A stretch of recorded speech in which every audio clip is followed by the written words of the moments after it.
Olá, me chamo Juliana Ferreira Araújo, sou aluna do curso de Mensura e hoje vou estar apresentando para vocês o Seminário de Planejamento Urbano da professora Milena de Araújo Limoeiro.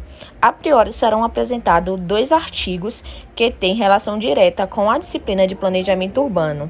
E o primeiro que iremos conhecer é da Revista Brasileira de Geografia Física, o local em qual foi publicado, e é sobre geoprocessamento aplicado ao planejamento urbano.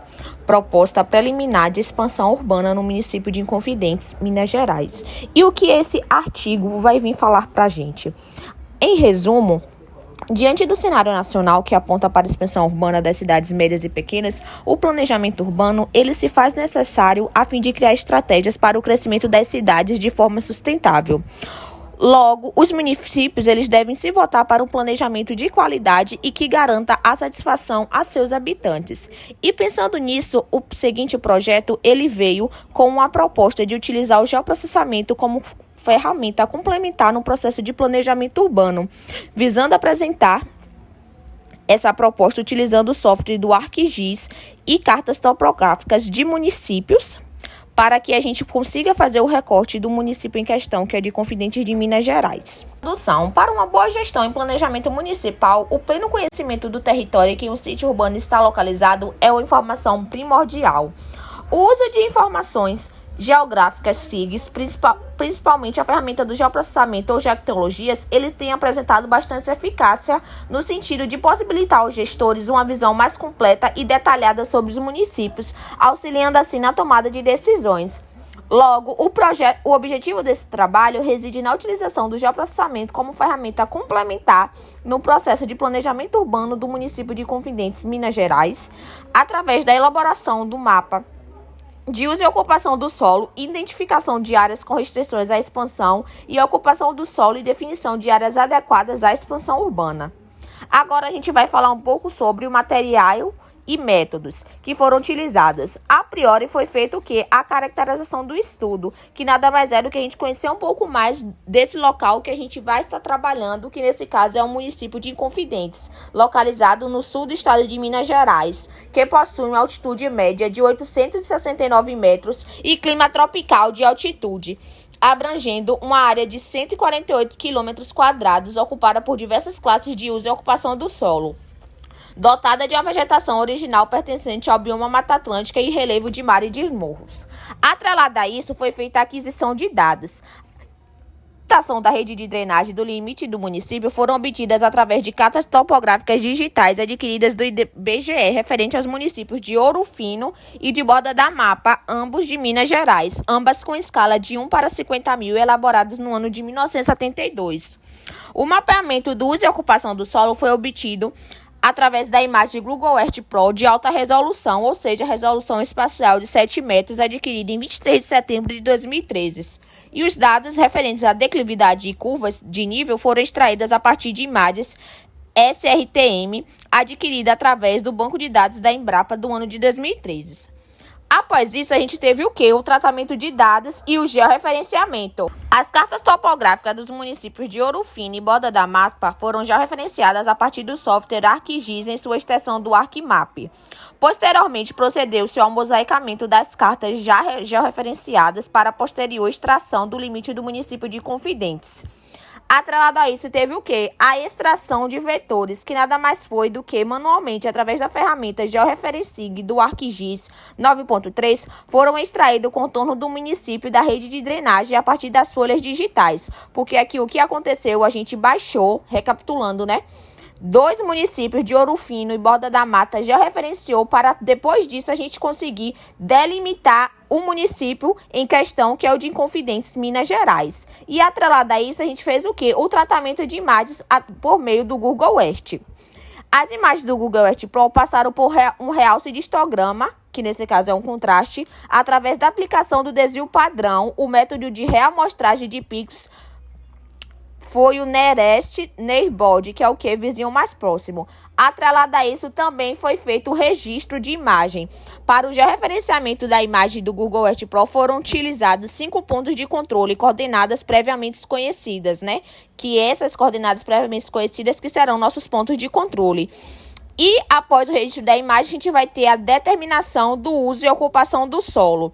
Nessa determinação de uso e ocupação do solo, a gente teve algumas etapas que foram de classes, amostragem, métodos de classificação, filtragens e vetorização de classes. E, por fim, finalmente, teve a delimitação de áreas com restrições à expansão urbana, que nada mais é do que onde a gente vai delimitar as APPs, a delimitar a partir da declividade acima de 45 graus e também áreas propícias à expansão urbana. E a gente vai ver um pouquinho disso tudo agora em resultados e discussões. Agora, a gente vai falar um pouco de uso e ocupação do solo. O levantamento de uso e ocupação do solo do município de Inconfidentes, Minas Gerais, foi realizado para identificar e quantificar as áreas de preservação permanente, as parcelas ocupadas com pastagem, matas nativas e áreas de cultura agrícola, além das manchas de solo exposto, a fim de delimitar quais áreas poderão ser utilizadas para expansão urbana e quais serão restritivas. Aí a gente tem essa imagem aí de classes e uso e ocupação do solo do município em questão, onde a gente pode observar a maior predominância de vegetação nativa, encontra-se o maior número de cursos d'água. Nessas áreas, de acordo com a legislação florestal vigente, não pode haver quaisquer tipo de construção imobiliária em um raio de 50 metros para rios com leito maior de 10 metros e 30 metros para leitos menores que 10 metros de largura. No município, há também uma predominância na cultura de pastagem, ou seja, 57,28% de toda a extensão territorial do município. O solo exposto corresponde a um total de 9,6% da área total do município, sendo menor área ocupada em todo o espaço. E aqui a gente tem esse mapa onde mostra a vegetação nativa, esse verde mais escuro, solo exposto vermelho, culturas diversas em amarelado e a pastagem nesse verde um pouco mais claro. Aqui na tabela 1 a gente tem tudo isso que eu acabei de falar. A vegetação nativa ela corresponde a 18,95%, o solo exposto 9,69%, pastagem 57,28%, culturas diversas 14,08%. E um total que totaliza 100%, né, que são as áreas percentuais da classe de uso e ocupação do solo do município de Inconfidentes. E aqui também a gente pode ter esse gráficozinho que demonstra bastante a quantidade de cada uma delas. Ainda em continuação de resultados e discussões, a gente vai ter as áreas restritivas à expansão urbanas, que são basicamente 4, que são as áreas de preservação permanente, as áreas de topo de morro, as áreas de declividade superior a 45 graus e as áreas apropriadas à expansão urbana. Agora, das áreas de preservação permanente, APP. Essas áreas de preservação permanente, a rede de drenagem de Inconfidentes, ela tem uma predominância do padrão dendrítico. E esse padrão dendrítico é esse daqui que eu coloquei, explicitei para vocês do lado, que vocês podem ver que no mapa original tem aqui essa rede de drenagem. Atrelado a isso, a gente agora vai falar um pouquinho das leis, fala um pouco mais, né, e descreve sobre as APPs, que é a lei número 10.258 de julho de 2001. Ela estabelece as diretrizes gerais da Política Urbana Nacional e dá outras providências. E também a Lei 12.651, de 25 de maio de 2012. Ela que vai estabelecer normas gerais sobre a proteção da vegetação, áreas de preservação permanente e áreas de reserva legal, a exploração florestal, o suprimento de matéria-prima florestal, o controle da origem dos produtos florestais e o controle da prevenção de incêndios florestais, além de prever instrumentos econômicos e financeiros para alcance dos seus objetivos, que é o desenvolvimento sustentável. Nesse mapa aqui a gente pode ver a delimitação das áreas de preservação permanente a partir da rede de drenagem. E mais uma vez podemos ver aqui o padrão dendrítico que eu já citei para vocês anteriormente. Agora a gente vai falar um pouco sobre as áreas restritivas à expansão urbana na questão de topo de morros, que assim como a APP, ela também é regida pela Lei 2.651, de 25 de maio de 2012. E o que ela... A regularização ambiental traz que no topo de morros, montes e serras com altura mínima de 100 metros e inclinação maior que 45 graus, as áreas delimitadas a partir da curva de nível correspondem a 2/3 da altura mínima da elevação, sempre em relação à base, sendo esta definida pelo plano horizontal determinado por planície ou espelho d'água adjacente ou nos relevos ondulados, pela cota do ponto de sela mais próxima da elevação, que devem estar preservadas.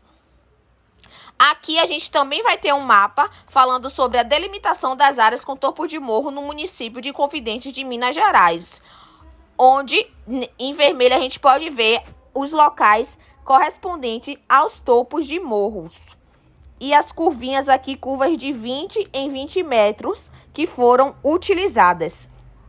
No que tange ainda as áreas restritivas à expansão urbana, que como citei anteriormente são 4, agora a gente vai estar falando da terceira, só a título de recapitular. A primeira foi APPs, a segunda, topo de morro, e agora a gente vai falar um pouquinho de declividade superior a 45 graus, que ela também é regida pela mesma lei, a 12.651, de 25 de maio de 2012. A gente pode observar que essas leis aí, assim como já foi mencionado, elas falam bastante sobre essa questão de preservação ambiental. E o que essa dos superiores a 45 graus fala? Que as encostas ou partes dessas com declividade superior a 45 graus, equivalente a 100% na linha de maior declive, devem ser consideradas APPs, área de preservação permanentes, proibindo o uso dessas terras para extensão urbana. Também tem um mapa explicitando no que tange a declividade. De 0 a 6... a gente tem esse verde, que é plano a suave ondulado. De 6 a 12, suave ondulado a ondulado. 12 a 16, ondulado. 16 a 22, ondulado a forte ondulado. 22 a 26, forte ondulado. 26 a 32, forte ondulado. 32 a 36, forte ondulado. 38 a 46, forte ondulado e montanhosos. E superior a 46, montanhosos, onde já tirou os locais que não podem ter essa expansão urbana. Esse mapa aqui, gente, ficou muito interessante. Onde em vermelho tá os topos de morro, em preto as áreas de declividade, azulzinho as APPs.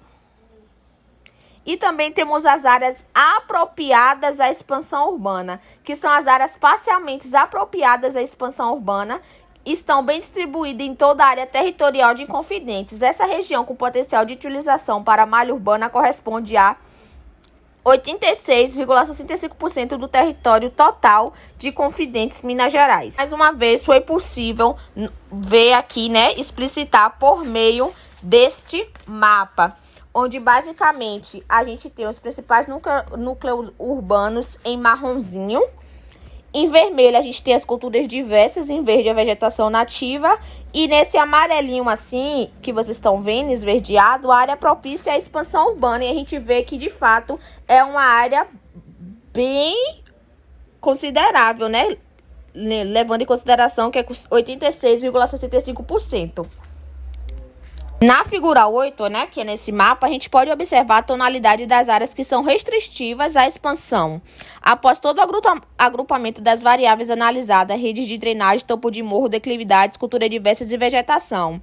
As áreas que são apropriadas à expansão urbana no município estão localizadas próximo ao núcleo urbano, ao centro do espaço e ao sul do território municipal, correspondendo a 57,31%. Aqui também a gente tem nessa tabela um resumo de tudo isso que eu acabei de falar, que é a área total do município, a área total do núcleo urbano, a área total restrita à expansão, que são essas que têm cultura diversa, vegetação nativa, restrição legal, e a área total à expansão urbana.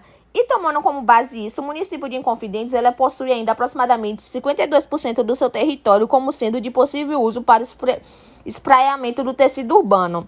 Para a definição da área total com potencial de uso para espraiamento urbano, foram desconsideradas tantas regiões com restrições legais, APP de cursos, topo de morros e declividades maiores que 45%, quanto a áreas com vegetação nativa, culturas diversas e o atual núcleo urbano. Concluindo, né, as considerações que a gente pode fazer acerca desse trabalho, que vocês podem analisar que, de certo, foram utilizados bastante ferramentas do geoprocessamento, que a gente contou aí com a diversidade de mapas que explicitaram de maneira surpreendente todos os dados que foram relatados. E o que a gente pode falar? Que o município de Inconfidentes, ele possui uma área de expansão urbana de quase 79 km², ou seja, 52,31% da área total do território total, comprovando que possui mais da metade de terras apropriadas à expansão de acordo com a legislação nacional vigente.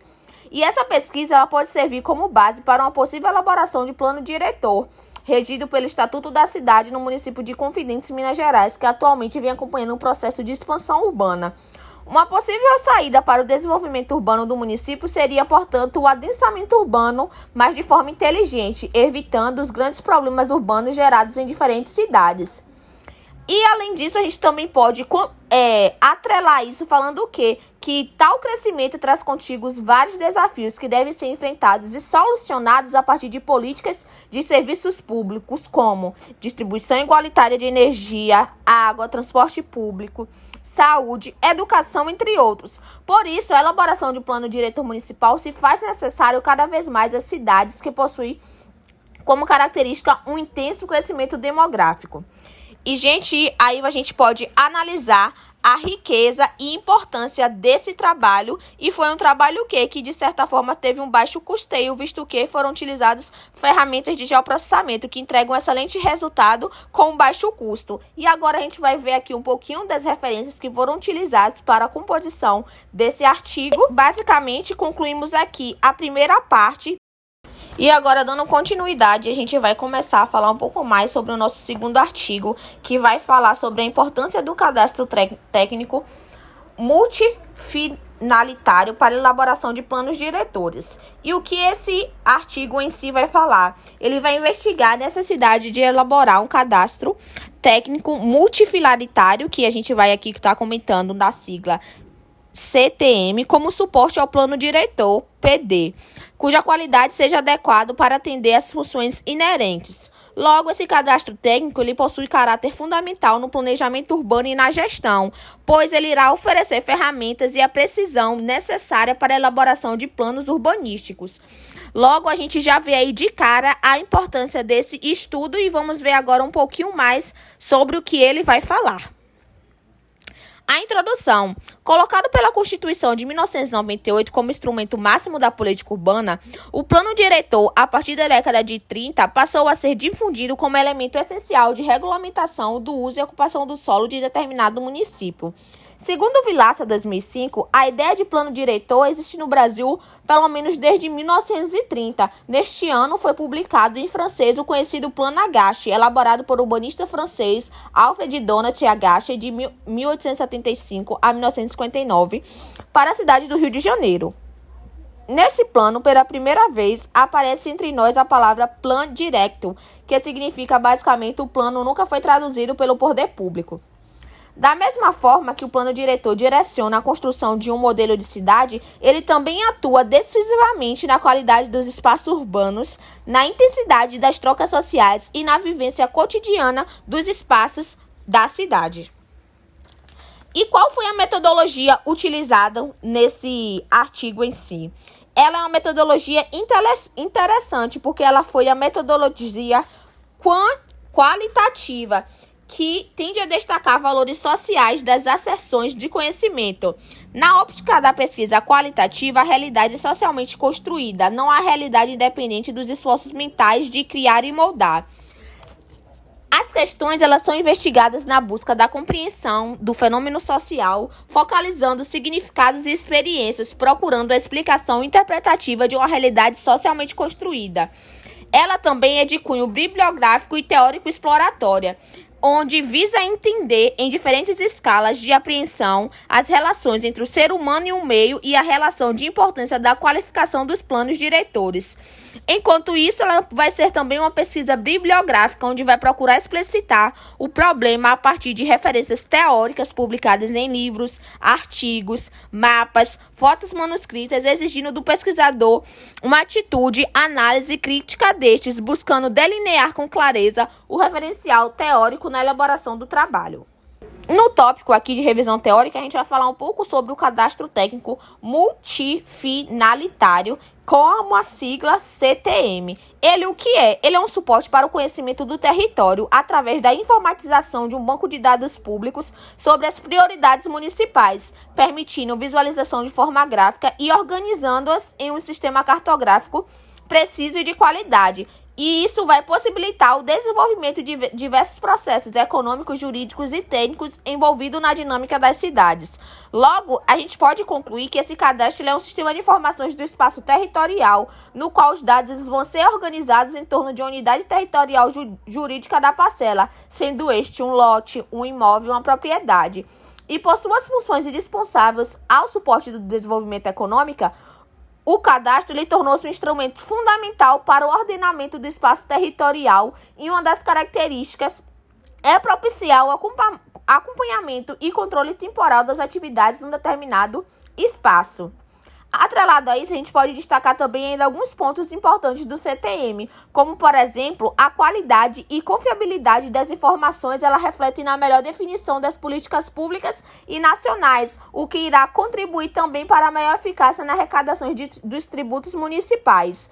Como também, além das múltiplas finalidades subsidiando a prestação de serviços públicos, o planejamento municipal e a formulação de políticas setoriais, o cadastro técnico acaba por desempenhar um importante papel estratégico. Do ponto de vista interno, fornece ao gestor um amplo panorama do município e de informação pública.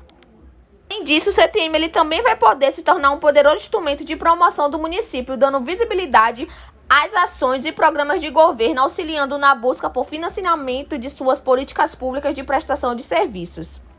Agora a gente já falou um pouco sobre o que é STM, que nada mais é do que um estudo em si, bem detalhado sobre o município ou imóvel em questão. E agora, qual é a sua importância? Logo, a gente pode destacar que esse cadastro técnico multifinalitário é criado com o objetivo de entrar no mecanismo de gestão e planejamento, sobretudo para gerir, o que significa também conhecer, tornando-se desta forma a base para a análise da cidade. De acordo com Lost, 1998, somente a execução do cadastro técnico multifinalitário será exequível um planejamento integrado da região. Atrelado a isso, a gente também pode concluir que o CTM, através do conjunto de informações que os constitui, como a medida das parcelas, os aspectos legais das mesmas, conjuntamente com as características econômicas, pode fornecer às esferas governamentais dados essenciais ao conhecimento mais preciso de seus territórios, sendo fundamental a importância ao gerenciamento territorial, porque ele vai oferecer um banco de dados de informações valiosíssimas. O CTM ele vai servir para inúmeros fins, e aqui a gente pode explicitar alguns, que vai ser base para a cobrança racional de impostos, qualificação da tributação, qualificar e agilizar o atendimento ao município, classificar e visualizar problemas, visualização de documentos e imagens, subsidiar com mais eficácia tomada de decisões, acompanhamento de resultados, criação de uma competência técnica social administrativa, reforma agrária e melhoramento do registro de terras, garantir posse da propriedade, identificação da degradação ao meio ambiente, monitoramento das ações, base para projetos de desenvolvimento, como, por exemplo, construção de estradas, projetos de economia, hidrográficas, como também possibilidade de aplicação dos instrumentos do Estatuto da Cidade e consequente mudança nas ações envolvendo questões fundiárias e desenvolvimento urbano. Então, a gente pode ver aí a importância do CTM e o como ele pode ajudar na estruturação de uma proposta de planejamento consistente. E para complementar, a Verbeck 2002, ele vai colocar alguns pontos que ficaram prejudicados com a inexistência do cadastro. A gente já viu o que é, a importância e como ele pode ajudar, e agora a gente vai ver o como a gente fica prejudicado a partir do momento que inexiste esse CTM, o que é. Não se conhece o que existe e onde existe, inclusive no tocante às redes de infraestrutura pública, chegando-se a extremos de perfurar tubulações de água ou de óleo por simples carência de uma informação técnica, porque não teve um estudo. Além disso, a carência dos municípios leva a contratações de projetos baratos, de baixa qualidade técnica e com pouca clareza, possibilitando interpretações dúbias durante a execução das obras, desvio de recursos públicos e geração de dificuldade de acompanhamento da sociedade, até mesmo de auditores de instituições públicas. Como também os próprios cadastros socioeconômicos, ausentes ou deficientes, provocam impossibilidade ou dificuldade de participação e benefício da população carente nos projetos de nível federal, como Bolsa Escola, Bolsa Gás e outros.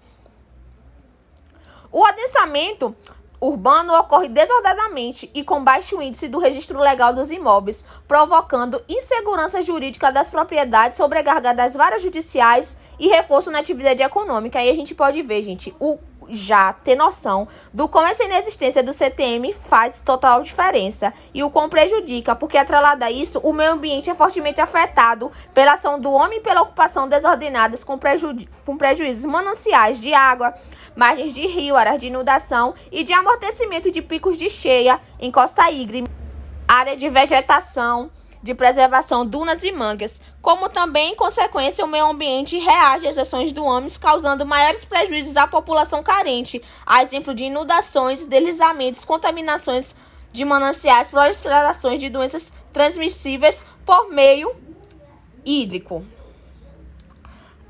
Gente, é muita coisa, mas aqui vale a pena a gente explicitar, né? E também já dá ênfase ao quão essa revisão bibliográfica, né, a forma que esse artigo foi elaborado faz total diferença e como ele traz uma riqueza de detalhes.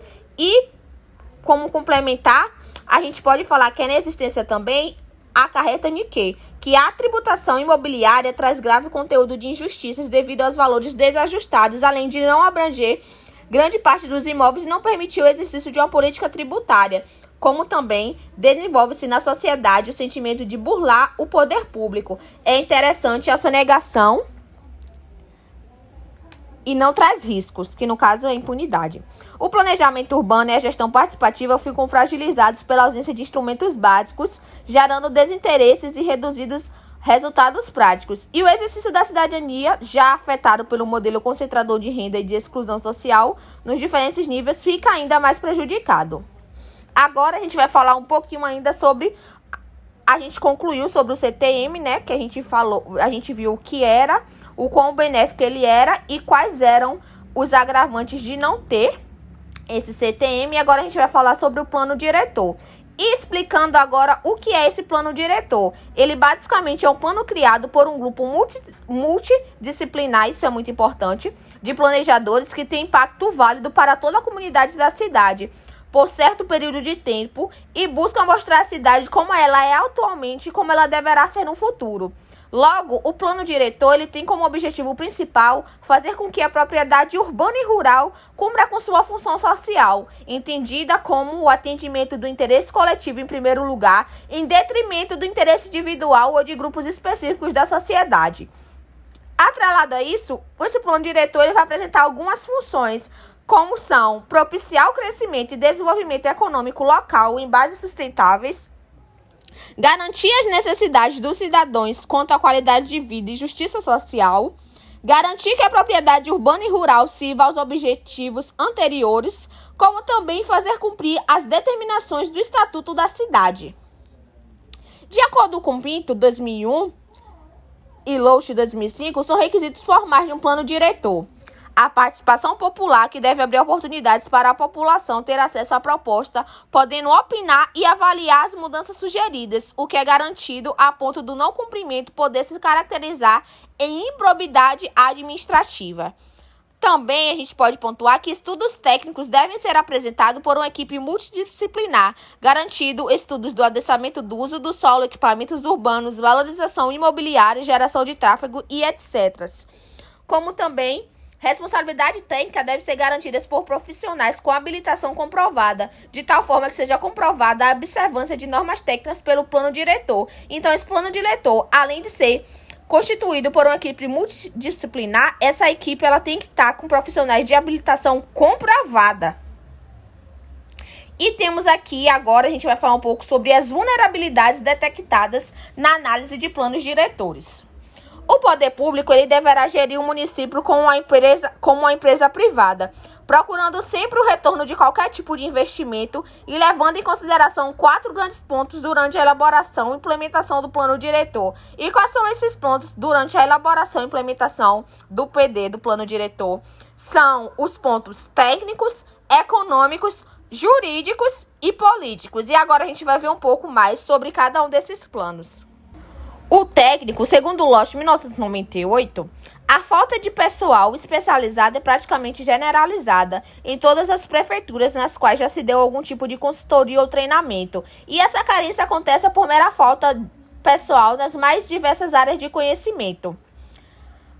Ou ainda porque o avanço tecnológico está sendo muito rápido e os técnicos que há muitos anos não tiveram reciclagem passam a não entender mais da área. Também temos que, mesmo sendo muito difícil estabelecer um padrão de estrutura operacional para a realização do CTM, trata-se de um importante quesito para o sucesso da empreitada. Não adianta um projeto de PD, que no caso é um plano diretor, sem a estrutura adequada para implementá-lo. Então, sem a base confiável do plano diretor, se torna vulnerável.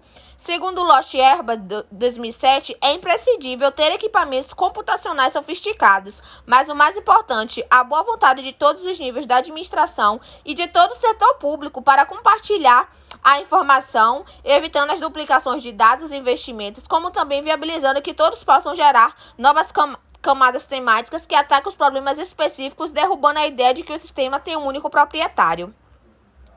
Agora, no que tange ao econômico. Segundo Lost, 1998, deve ficar claro que esta visão do cadastro técnico, apenas para melhorar a arrecadação tributária, é bastante ingênua. Antes de tudo, o cadastro é a base para a regularização fundiária, que nada mais é do que dar ao cidadão um título de registro de imóveis de acordo com as reais dimensões da área requerida. Logo, esse cadastro técnico não deve ser visto como uma ferramenta de arrecadação, mas sim de estabilidade e segurança do cidadão quanto à área que ocupa. Possuindo a propriedade que tem um título de registro de imóveis coerente com as medidas precisas da área, o cidadão ele vai ter a facilidade tanto para obter financiamentos visando a melhoria da propriedade, como para obter o alvará de construção junto à prefeitura. Nessa parte aqui é interessante a gente ver até ressignificar, porque muita gente vê esse cadastro técnico só como uma forma de arrecadação e não como uma forma de melhorias. Os jurídicos. Durante a aprovação do plano diretor pelas câmaras municipais, há um grande número de alterações feitas pelos vereadores, o que muitas vezes acaba arruinando todo o trabalho participativo realizado. Como também inúmeras são as emendas que alteram os planos diretores com o passar dos anos, geralmente em favor de uma classe minoritária. Além disso, não existe uma legislação única que regulamenta a implantação do cadastro técnico. A Comissão Nacional de Cartografia, CONCAR, está buscando criar essa lei. Ainda no jurídico, a gente pode falar que o Cadastro Nacional de Imóveis Rurais, CERNI, foi criado em 28 de agosto de 2001 pela Lei 10.267/01 e ele estabeleceu uma base de dados comum com troca de informações entre cartórios e órgãos da administração pública, além da identificação do imóvel rural com suas características e confrontações, localização e áreas obtidas a partir da planta georreferenciada. Foi regulamentada pelo Decreto 4.449 em 2002 e por atos administrativos do INCRA, que definiram outras normas, padrões e procedimentos na portarias. Essa parte aqui é uma parte bastante importante, no que tange à agrimensura. E segundo o Lost Herba, espera-se que em breve seja possível ter uma lei cadastral urbana e clara e precisa, como se tem a Lei 10.267 de 2001, que vai ser a lei que define a criação do Cadastro Nacional de Imóveis Rurais. Mas só que não significa que essa lei tenha que seguir a estrutura administrativa adotada para o meio rural, e sim que a filosofia técnica e de intercâmbio de dados entre a instituição possa ser aproveitada. E por último, a gente vai estar falando o quê?